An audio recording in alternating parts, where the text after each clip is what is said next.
Hello everybody, Jake, your resident content cowboy here. Yeehaw, and it's Monday. On Mondays we do tier lists, but there's so much coming out today.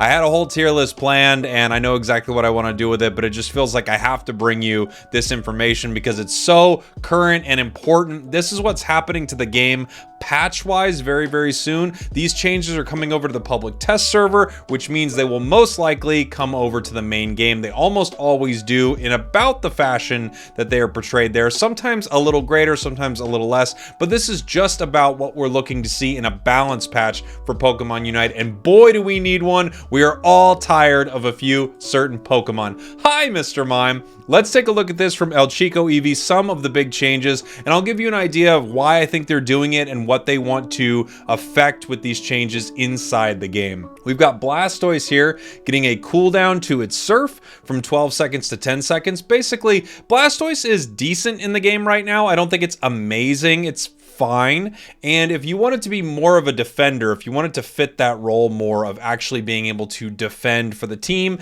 push enemies around, it needs to be able to use its moves more often. So a cooldown reduction on Surf makes total sense. Same thing with Slowpoke. This says Slowpoke, but I assume it means slow bro. Surf and Telekinesis both getting cooldown reductions. Telekinesis is not often the chosen moveset just because Amnesia is so good at giving you a ton of health, and this could help Slowbro. I actually think Slowbro also not in a super great spot in the game right now. It's one of the Pokemon that I think went from being really good, especially when Scald was dealing with a lot of the attackers, and now it's kind of, I've been playing it lately and I honestly don't love it. So I love to see a change like this. They just want to make it more viable to play these tanks, and I think that's good. Charizard, Fire Punch is getting a cooldown reduction, which is cool because Fire Punch is bad compared to Flamethrower, but I think we have more information coming very soon on Fire Punch, which could be really exciting. It might start to become a viable move. Wigglytuff getting a Dazzling Gleam cooldown reduction. Great. Wigglytuff could use all the help it could get, so a Dazzling Gleam reduction is nice. Just being able to use your moves more means more damage output for your Pokemon, and you'll be able to more easily secure things with Dazzling Gleam, which actually has a pretty dang good burst on it. Azumarill right here getting an Aqua Tail cooldown reduction. So I don't really think cooldown is the issue with Azumarill at all, but Azumarill, from what I understand, is getting a big buff. Now, I don't see this in El Chico Eevee's notes, but I'm being told this, that Azumarill is now getting basically one of the biggest buffs of the game. It's evolving at level 4 instead of level 5. That is a massive change for this Pokemon. The difference between level 4 and 5 is so huge, it lets it play in Path so much easier. You don't need any other experience. You can easily get your evolution. You can easily get your upgraded move. This might be the thing that switches Azumarill from being sort of always fine, but not there, to actually something decent, because it will be really good early, and the better it is early, it will mean it'll be able to snowball a little bit better, get more experience, get some KOs. This could be a nice change for Azumarill here. Glaceon Icy Wind getting a cooldown increase. Makes total sense. This Pokemon's overpowered. I think they're raising this to the point where, and I could be wrong, we're gonna have to see, where you're not able to juggle it consistently without doing a full build based around juggling it consistently. So I'm gonna have to see what that looks like inside the game, but if this has made it to the point where you have to at least hit some basic attacks to keep this move up, then I think that's a super positive change. We'll see once it makes it to the game. It needed a nerf. It's not so overpowered you can't play around it, but it's extremely good right now. So this is a very good nerf for Glaceon. It definitely needed it. Do I hit you with Mr. Mime right now? I think I should. All right, Mr. Mime, let's take a look at it. So Mr. Mime, the most overpowered crazy Pokemon inside the game right now, is getting multiple nerfs. Thank goodness gracious, because man, oh man, this Pokemon is overpowered. If you're not aware of what's going on with Mime, basically Power Swap and Psychic are absurd together. In fact, I'm not even going to pretend like you don't know. If you're watching this video right now, you know what's going on with Mime. So Psychic here is getting a big old nerf. It's getting its special attack reduced from 30% to 20%, 2 times the level, 51 as its base instead of 72. just if you don't understand what any of this means, just understand that every single metric that contributes to its damage is getting reduced. So that right there could tell you that they are reducing it across the board. I don't know what this looks like as an overall percentage, but these look like huge nerfs, and it needs it. Its slow is being reduced, its damage per tick, its final pulse damage. I feel like these are all really good changes for Mr. Mime. I want Mr. Mime and this build specifically to remain an option, but you don't want it to be as competitive as it is now. It's so absurd right now. So I am so happy to see a change like this. I'm sure you all are. Mime is just, yeah, this is a much needed change.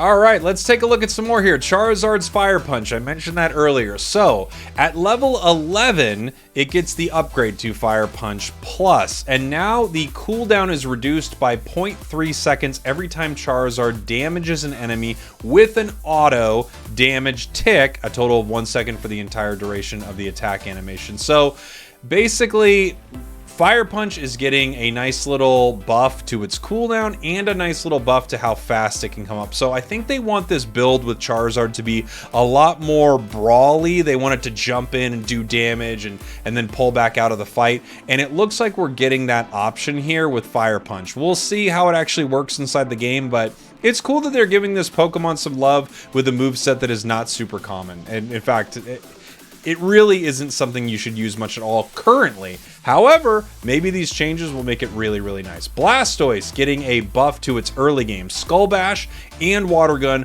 both getting nice little buffs right there. So roughly, I don't know what these are percentage-wise, but they seem like a nice little push, maybe like 10% or so. And things like that can really change the ease of securing wild Pokemon in Path. It can also change how easy it is to maybe get a KO or something. Maybe a lot of Pokemon are walking away from Blastoise with just that much HP, and this is going to change that. So that's pretty exciting. I think this Pokemon, that's pretty exciting. I think this Pokemon needs a little help, especially, so it's cool that it's getting some buffs here to its early game. Wigglytuff getting a buff also to its early game. Just a nice little damage buff there. I think they're recognizing that all of our tanks, like the tanky tanks, not Pokemon like Mime that are apparently, you know, the carries of the team. These tanky tanks actually do need some love. They need some help. Wigglytuff getting that damage bonus here. We saw Mime. This was from earlier, the bonus to Mime here. Let's take a look at Slowbro. Slowbro also getting some love in its early game with Water Gun, getting a nice little buff here. This is going to make it easier to secure with Water Gun. It already was a great secure tool, so I think this just makes Slowbro a little better up until level 4, which is nice because you don't want to get beat by Mew. Mew is crazy, and Mew has Solar Beam at level 1. All right, let's take a look at Absol right here. Absol getting a little nerf. I mean, this is actually considerable. It's almost half the time. So Pursuit is now giving you basically less movement speed overall and less time until you're able to jump in and attack. That's kind of what's happening here. So I think this is a good change for Absol. Absol is not broken, but it's a little oppressive at times, and this is a nice little fix to Pursuit right here. I don't think it's going to ruin the move or anything like that. I think Absol's still going to be very good, but clearly they were just seeing this was getting too much use on this map, and you were basically able to zoom around it too easily. Cramorant getting another nerf to Air Slash here, now to the healing on Air Slash. I think they're just going to slowly tone Cramorant back until it's once again kind of unplayable, but Cram had its day in the sun. I love you, Cram, but it looks like they're trying to get rid of you, buddy. Let's take a look here. Aegislash, Shadow Sneak actually getting a damage reduction right here. So early on right now, Shadow Sneak has been pretty ridiculous, and you see it in a lot of competitive games. You see this Pokemon invading, and I think they've recognized that this is not actually what they want this Pokemon to do this easily. I think its secure is probably a little too good with Shadow Sneak, so they are getting rid of some of the damage from Shadow Sneak. However, if we expand this a little bit, we can see that they're actually buffing Iron Head. Now, Iron Head is a move that is not used often. It combos pretty well with Shadow Claw, but it doesn't get used that much. Wide Guard just seems to have way more utility, but right here, it's still going to tank an entire hit, so this can tank a Unite move, it can tank a Fly, it can tank an auto attack. So there are definitely a wide range of how useful Iron Head ends up being.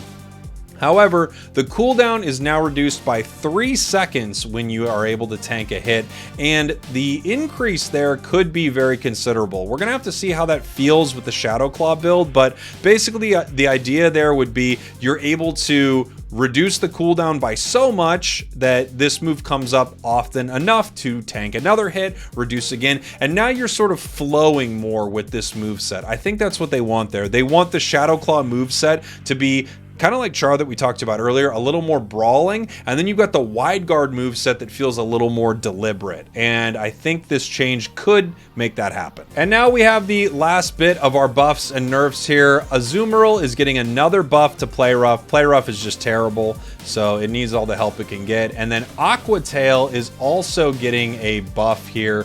So it's going to reduce the cooldown of your moves by 0.8 seconds when you hit an enemy from a distance instead of 0.5. Basically, they're trying to make this Pokemon work, and honestly, this might be the final thing it needs. Of course, Buzzwole getting some big buffs. Once again, Buzzwole probably the worst Pokemon in the game right now. Definitely in contention for the worst in the game. It's just, I swear it was strong in the public test server, and then they nerfed it pretty hard when they brought it into the game. So Mega Punch getting a damage increase. That's its early punch move. Smackdown getting a damage increase. Slam getting a damage increase. Fell Stinger getting a damage increase. And I believe it's also giving you more life. Let's take a look here. This says there's another change I don't understand here. It might be something dealing with a grab, possibly. It also could be something dealing with how high your gauge is, because this move is based on your attack gauge there for Buzzwole, so that'll be interesting to see. It needs help. It's just in such a bad spot in the game right now, so I'm happy to see this. And of course, Mew finally getting some nerfs. Maybe not what we needed out of Mew, but Mew's boosted basic attack is dealing less damage the further it travels. It's absurd, but there's a lot about Mew that's absurd. I honestly don't think this is enough. I think they need to do more with Mew. I would love to hear in the comments from you what you're most excited about, and maybe what you think should be changed that's not on this list. Also, I have some ideas for what I want to do for my tier list here, but with so much, I would love to hear from you what you would like to see on my tier list. I was gonna talk a lot about the central area and how that looks in Unite right now, as well as give an updated tier list with Dodrio. That should be out here tomorrow, but there's so much exciting stuff. Thanks for watching. Thanks for listening. Down with Mr. Mime. I'll see y'all soon.